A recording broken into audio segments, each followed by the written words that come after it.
Pemirsa, Kepala Bagian Penegakan Hukum Provos, Divisi Profesi dan Pengamanan Polri, Kombes Susanto Haris tak kuasa menahan amarah saat menceritakan ditempatkan di tempat khusus atau patsus lantaran melanggar etik dalam penanganan kasus tewasnya Brigadir Nofriansyah Joshua Huta Barat. Ya, dengan suara bergetar, Susanto menyebut Ferdy Sambo telah menghancurkan karirnya yang telah dibangun puluhan tahun. Hal ini disampaikan oleh Susanto pada saat bersaksi di persidangan lanjutan kasus pembunuhan Joshua. Susanto pun merasa marah dan kesal lantaran seorang jenderal kok bohong, begitulah kata-katanya. Ia juga mengatakan Sambo tega menghancurkan karir anak buahnya yang sudah dibangun selama kurun waktu 30 tahun di Polri. Pak FS itu selalu bilang, selama matahari, nadanya sudah nggak enak, sudah biasanya di alma mater kami tidak ada kata kasar, ini sudah. Pak Kabak bawa barang bukti jadikan satu dengan senjata. Di alma mater itu kalau senior junior beberapa kesempatan Pak FS itu selalu bilang, selama matahari tidak terbit dari utara dan air laut masih asin, senior tetap senior. Jadi kemarin ngomongnya ngegas, Pak. Sudah dalam hati saya, ya kalau jenderal udah bisa ngegas senior ya, inilah yang saya alami, saya bilang. Akhirnya saya antar juga, saya serahkan ke Agus Patria setelah kami mengantar jenazah ke kargo bandara. Oke, kemudian? Kami ngantar ke kargo bandara, kemudian kami menyerahkan barang bukti ke Paminal. Demikian Majelis Hakim. Itu saja? Iya, betul. Selanjutnya saudara ikut memeriksa kejadian di Paminal, saudara ikut? Siap tidak, Pak. Tidak? Siap. Apalagi yang saudara ketahui? Saya hari Senin setelah apel kami dipanggil untuk mendampingi Pak Karo Paminal ke Jambi. Oh, saudara ikut ke itu seperti yang saudara terangkan. Selebihnya ada lagi yang saudara ketahui? Mulai saat itu saya tidak dipanggil lagi sama FS, mungkin kesel sama saya. Kenapa kesel? Ya, kami melaksanakan perintah karena saya bilang, walaupun saya Kombes Putut, saya senior Pak FS itu.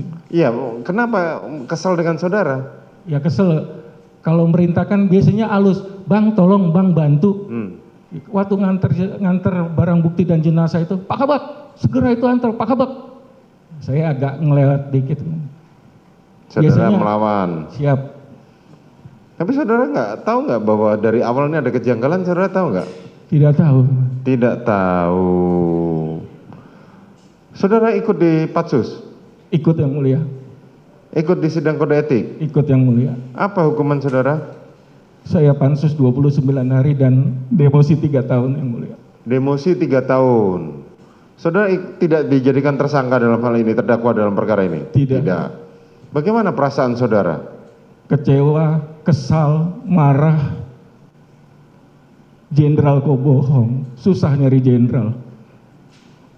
Keluarga kami malu. Kami paranoid nonton TV, media sosial.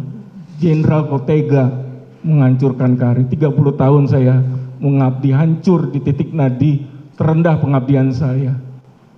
Belum yang lain-lain yang anggota-anggota hebat Polda Metro Jakarta Selatan kami. Bayangkan Majelis Hakim, kami Kabak Gakum yang biasa memeriksa polisi yang nakal, kami diperiksa. Bayangkan Majelis Hakim bagaimana keluarga kami. Itu ya yang saudara rasakan ya. Ya, dalam persidangan tersebut kesaksian untuk Ferdy Sambo dan Putri Chandrawati. Yang menarik dalam kesaksian kali ini, beramai-ramai mantan anak buah Ferdy Sambo mengatakan kekecewaannya, merasa ditipu dalam tanda kutip karena instruksi dari Ferdy Sambo lah mereka saat ini dalam posisi memang sangat tidak diuntungkan dari institusi Polri ataupun secara hukum, pemirsa. Tapi selain itu, ini juga seakan menegaskan sebenarnya unsur dugaan pelecehan seksual ataupun juga pemerkosaan ini sampai sekarang sudah bisa dikuatkan tidak dari keterangan saksi-saksi? Apakah semua dibantahkan? Itu yang akan saya bahas di Apa Kabar Indonesia malam hari ini. Di studio TV One di sini Mas Heri Firmansyah sudah ada di sini, bahkan saya juga nanti akan meminta pendapatnya juga dari kuasa hukum keluarga Joshua. Saya ke Mas Heri terlebih dahulu. Kalau dari keterangan yang kita dengar hari ini, sebenarnya apa sih yang bisa kita analisis atau mungkin sudah semakin terbantahkankah mengenai unsur dugaan pelecehan seksual? Karena selain tangisan yang tadi, kan juga Ferdy Sambo mengatakan bahwa nggak ada itu keterangan Eliezer, ada pemerkosaan. Seperti apa? Yang pasti kita underline betul ya Mbak ya, bahwa dalam konteks ini rata-rata menyatakan tidak punya unsur kesalahan terhadap pengetahuan adanya perbuatan pidana yang dilakukan Pak FS dari awal. Jadi itu dari semua yang dihadirkan pada hari ini semua mengatakan demikian. Jadi seakan-akan merasa dizolimi, menjadi korban. Padahal kan perlu juga untuk menjelaskan detail terkait dengan apa yang dia lakukan tadi, bahkan memberikan empati kepada korbannya. Jadi menurut saya hak setiap masing-masing untuk menyampaikan poin tersebut, tapi di sisi lain bahwa ini adalah perbuatan pidana itu tidak bisa dihapuskan begitu saja. Nah, kaitan dengan pelecehan seksual tadi yang ditanyakan, kita nggak bisa menjawab hanya di persidangan hari ini Mbak tentunya. Kalau kita tarik ke belakang di persidangan-persidangan sebelumnya, tidak ada yang yakin, tidak ada yang menurut saya saksi yang kuat melihat adanya tindak pidana pelecehan itu terjadi. Itu yang paling penting. Saya nggak tahu kalau hakim menilai dari poin yang lain ya, point of view yang lain. Tapi dalam konteks kita mengikuti jalannya sidang hari ke hari, itu menurut saya tidak ada satupun yang mengarah ke sana. Karena kalaupun ada keterangan di BAP yang seakan-akan mau muncul ke sana, ketika di persidangan dibantah. Bahkan diyakini bahwa dia tidak melihat juga.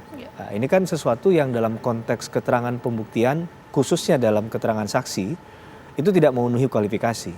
Karena keterangan saksi sekali lagi sudah sering kita ulang, ya kan, ia yang melihat, mendengar dan mengalami sendiri. Jadi tidak ada konteks perasaan sehingga dia nggak bisa juga mendengarnya dari orang lain. Itu harus adalah sebuah konteks yang dia lihat dan dia alami dan dia jalani sendiri tentunya sebagai saksi tadi. Mas Martin, Bang Martin sudah tersambung ya dengan kita di sini. Bang Martin, bagaimana ini pendapat kuasa hukum? Karena sejauh ini menjadi posisi yang diuntungkan ya. Tidak ada pun satu pun saksi yang memang benar-benar mengetahui persis mengenai dugaan pelecehan seksual ataupun juga pemerkosaan. Tapi di lain sisi sampai dengan malam hari ini, Ferdy Sambo tetap kekeh dengan keterangannya ada pemerkosaan. Seperti apa? Ya, terima kasih Mbak Caca. Saya tanggapi dulu yang tadi mengenai obstruction of justice ya. Yang pertama bahwa ada kesamaan dari para terdakwa ataupun saksi yang mengatakan bahwa mereka hanya korban, menerima perintah, bla bla bla ya. Tapi tidak ada mereka mention bagaimana rasanya ya seorang keluarga ya ataupun keluarga itu kehilangan anak ya yang juga anggota polisi. Tidak ada disampaikan mengenai empati kepada keluarga korban ya. Penyesalan atas perbuatannya, lalu penyesalan juga kepada masyarakat karena sempat ikut ya dalam bagian skema dari Ferdy Sambo. Nanti saya meminta agar hakim menjadikan itu pertimbangan karena dalam kesalahan itu kan ada yang disengaja, ada yang karena kelalaian.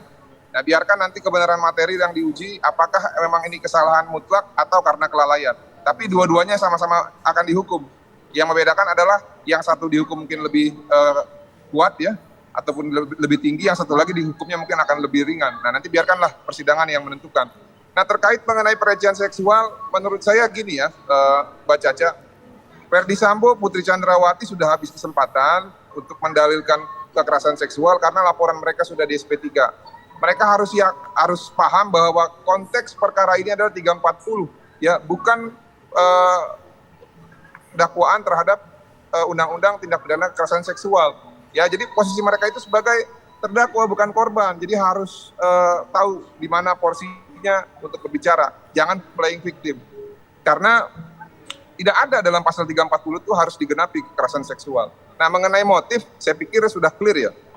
Biarkan saja nanti hakim yang menentukan apakah motif yang sebenarnya, tapi kalau aku yakin tidak ada kekerasan seksual. Justru yang perlu didalami itu adalah siapa perempuan yang ada di Jalan Bangka yang disampaikan oleh Richard Eliezer yang menurut Verdi Sambo itu hanya karangan. Ya, ada petunjuk, ada yang namanya Elben, hadirkan sebagai saksi biar yang bersangkutan menjelaskan siapa yang dimaksud dengan si cantik-cantik yang kami duga mungkin saja yang berseragam coklat itu. Demikian, terima kasih. Ya, sesaat lagi saya akan nanya kepada Mas Hairi sendiri, sebenarnya dalam persidangan yang sudah digelar beberapa fase ini, apakah semakin posisi Verdi Sambo tidak berkutik dengan semua keterangan saksi itu begitu menyudutkan dirinya, sementara dia tetap dengan keterangannya tidak bersalah bahwa ia melakukan tersebut karena untuk melindungi marwah keluarga istrinya dilecehkan atau diperkosa. Sesaat lagi di Apa Kabar Indonesia Malam.